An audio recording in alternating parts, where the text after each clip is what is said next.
Hey, what's up, y'all? We're back with another video, and today we're gonna watch Socialist Hippie get slapped with facts. It's Charlie Kirk, let's get it. Excuse me, let's go.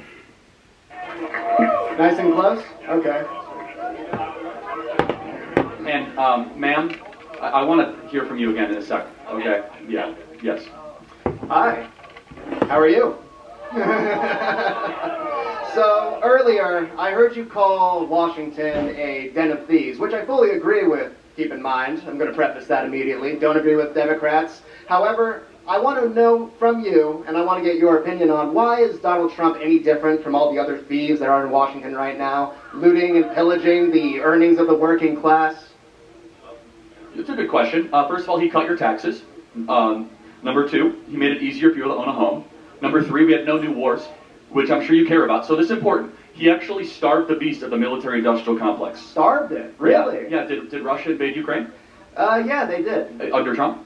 No, but they were probably going to do it anyway. Yeah, exactly. They've got a very big blood and soil thing going on in Russian politics Hold for on, a while this is now. important. Let's think about this logically. It was kind of coming. So under Bush, So Ridge is already really good at the wallet and all the everyday carry stuff, but I was surprised with how much they were able to do with their first foray into tech. Okay. So this 10,000 million My fault, y'all. To into the comments. Russia takes Georgia. Okay. Under Right. Obama, Russia takes Crimea. Okay. Under Biden, Russia takes the Donbass. Okay. Why is it that they didn't do anything for 4 years under Trump? I thought he was a Russian agent. Keep in mind though, Putin is still attacking everything, so he ain't really stopped attacking nothing, so Trump is not doing anything to solve that problem either. Oh, I don't agree that he's a Russian I agent. don't know for sure. I'm just being sarcastic, saying why is it for 4 years Russia stopped all of their incursions when under Bush, Obama, and Biden it was a all-you-can-eat buffet in the Russian hemisphere?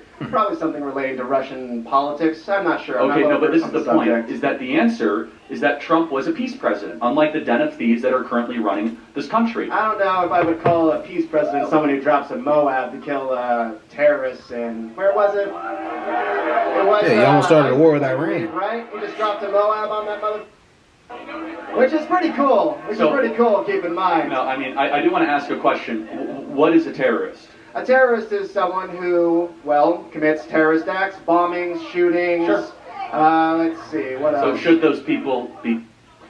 Well, if they're threatening the life of their fellow countrymen, then probably, yeah. Okay, so we have no moral difference on that. No, but I think it's interesting that you call him a peace president when he does that. You excuse this military action and call him a peace president even though... But I mean, it's very I'm not saying that important. the target was not justified, keep in mind. Fair enough, no, but again... You know what sucks about being part of the United States is that you're like the United States has to make decisions like that, and you would be considered a bad person within making decisions that are to affect the rest of the world positively. That could seem like a negative decision. That sucks, man. That really does.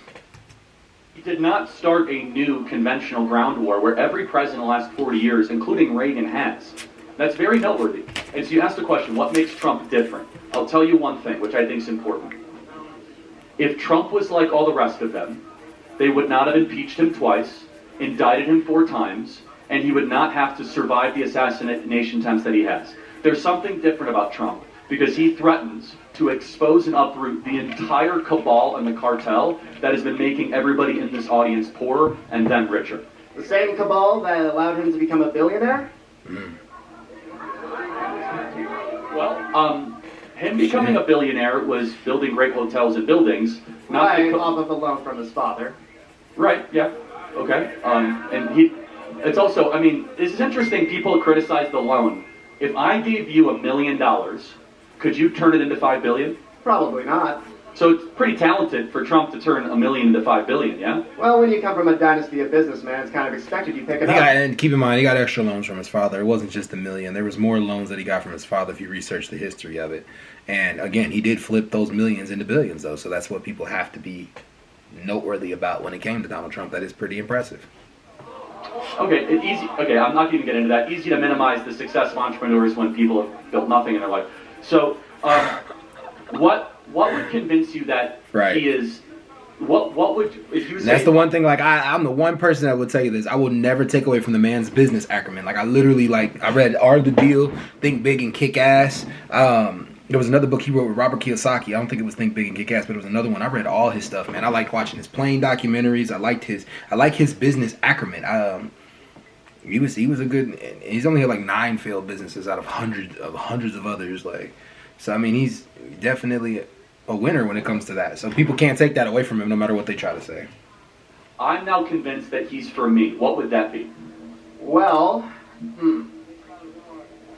well, if I wanted him to be for me, I would probably want him to make college free. I think it's ridiculous that we have to pay for a higher education in the first place. So hold on.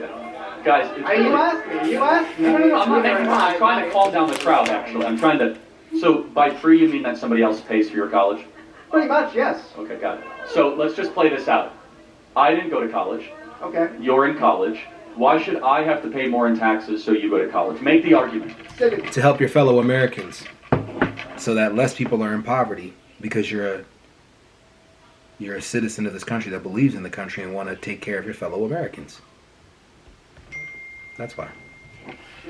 I would say that being able to fund the education, the higher education rather, of more people, especially in a modern economy, which is so digitized, things like computers are becoming What are you studying? important.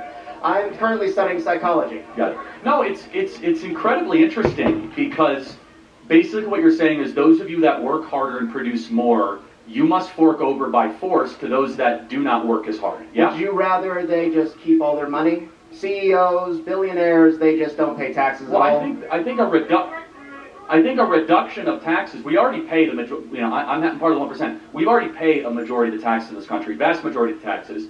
And so, what would I prefer? I prefer that more people keep your own hard-earned money, and the government shrinks dramatically in its size, because that increases liberty and freedom. Let me tell you what's going to happen, though. It's easy to pick on people like me. One day I'm paying 50%, soon it will be 60%, then it'll be 70%, and then they'll come for you, because eventually I'm going to run out of money. And you can laugh and chuckle, but eventually they're going to come for the working class and the middle class. They already are. They've already come for the working class. Yeah, that you has know not why? changed. Yeah, because the reservoir is getting dry.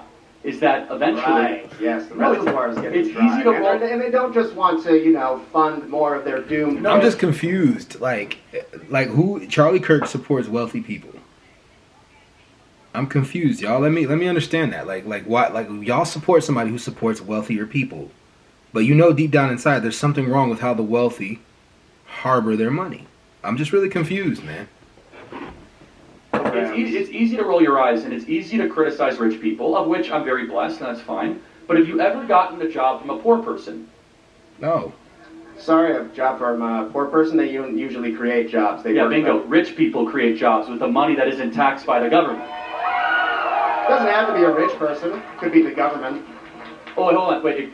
It could be the government. They can make work programs. Yeah, the like government that. only creates jobs with the wealth that they extract from the citizenry. The government does not create wealth. The government extracts it, by definition. Yes.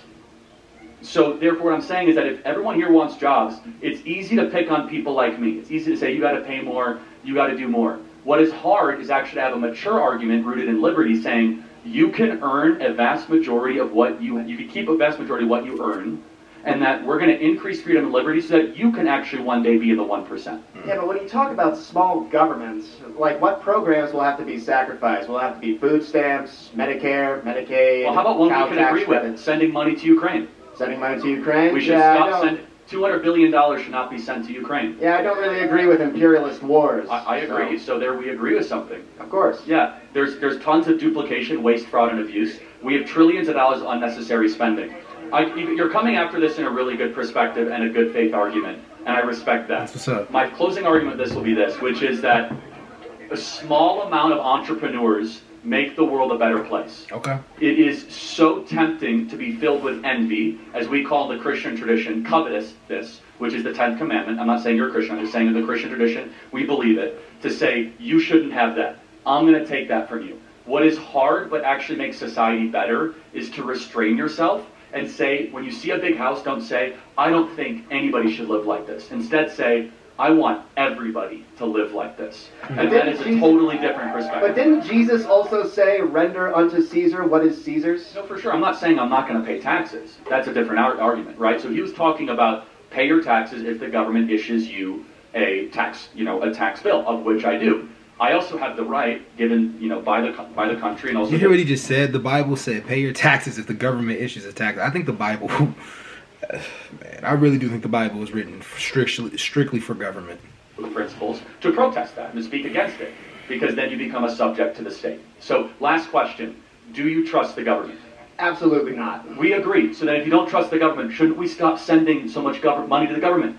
Well, I prefer if we just had a completely different political framework in the first place. Fair enough, but I think we can agree that. Oh, come on! I like Be my nice. hair. Be nice. Be nice. We're trying I to think be it's respectful. rather nice. I use a lot of products. I like it. It's good. Thank you. At least someone. All right, but here's what I'll say. You come after this in good faith. We agree. You don't trust the government. You want a different political framework. My perspective is, therefore, if you don't trust the government, let's stop sending it so much of our hard-earned money. Thank you so much. I got to get the next question. Thank you.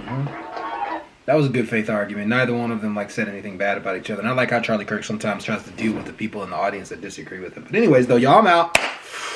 Peace.